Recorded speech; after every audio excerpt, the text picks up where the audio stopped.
Okay, so what we're going to talk about in this section is your brakes. Your brake pads, which is what slows and stops your vehicle. Your handbrake, which is what stops the vehicle from rolling when you've parked up.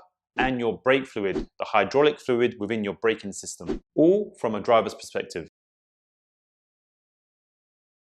As far as brake pads go, you're limited as a driver with how you can assess the brake pads. This all depends on the wheels, the actual rims, giving visibility to the brake pads, your eyesight including lighting, and your actual concept of brake pad wear. Simply put, are your brake pads in good condition or are they low? On most cars, brake pads are normally on the front wheels. The rear wheels normally have drums. On some vehicles, especially sports vehicles, they do have them on the rears as well. So if you do have discs on the rear wheels, then that means you do have brake pads in the rear, which means you can also check the rear brake pads as well as the front. Here's some images of some good brake pads, or what a brake pad should look like when it's brand new. And here's some images of brake pads that are worn out. So really, when it gets to between 50 and 70% worn, it's time to think about changing your brake pads before it becomes dangerous. If in doubt, always get a mechanic to check your brake pad wear because they are the professionals. Now we're going to have a look at the brake pad wear through the front wheel of this car. So as you can see, there is enough space through the rims to have a look at the brake pads. Now, with a light on and with decent vision, you can have a look at the brake pad, which is right in the middle of the camera. If you zoom in, you can see that it is about 50% worn compared to a brand new brake pad. It still does have life in it, but I would recommend that this wear of brake pad would need to be replaced pretty soon.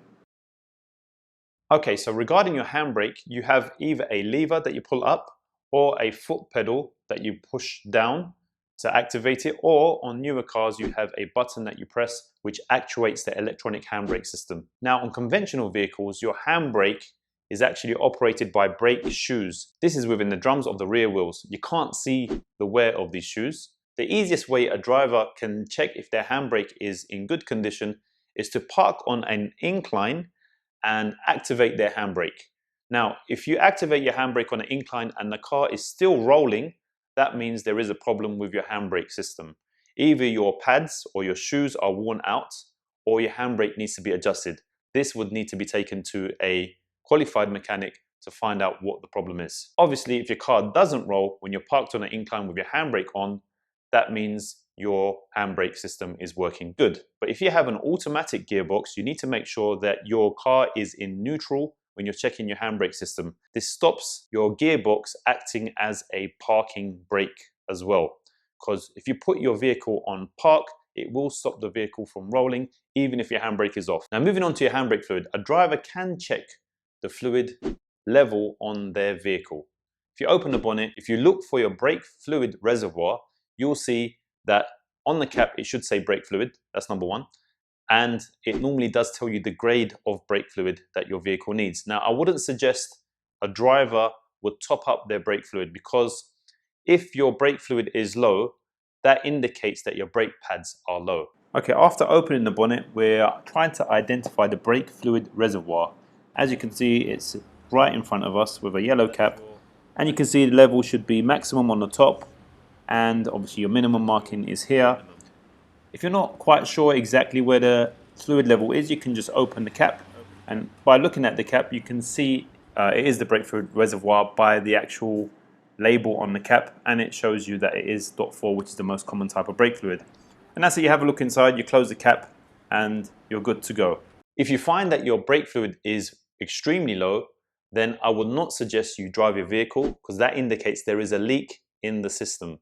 Whether it's in a brake system or if you have a manual car, it's more than likely your slave cylinder, which is quite common on manual vehicles. Normally you would tell, if you put your foot on the pedal, that you have a very soft or almost no pressure on your foot brake. So that is an indication, again, that you have a fluid leak. And if you look underneath the car, you will find fluid somewhere on the wheels or on the floor. The main thing is, it's not something that you can do anything about. You would need to get the car recovered to a workshop. This is not a common issue at all. Brake fluid systems hardly ever leak, but with the clutch slave cylinder, that is something that's more common.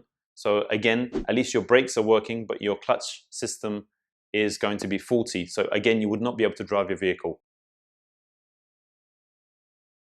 The most common issue when it comes to brakes is a screeching or a grinding noise. If you hear screeching or grinding noise, then there's something wrong with your brakes. Either your brake pads are really low, or there's something not quite right, or a stone has gone into either your brake shoes or within your brake pads. You need to take it to a mechanic and have it looked at. It should be safe enough to drive if that's your first destination when you hear the noise. So my advice to drivers is make sure you service your vehicle within the service interval set by your manufacturer. This will ensure that a qualified person will be checking your brakes within a reasonable period of time.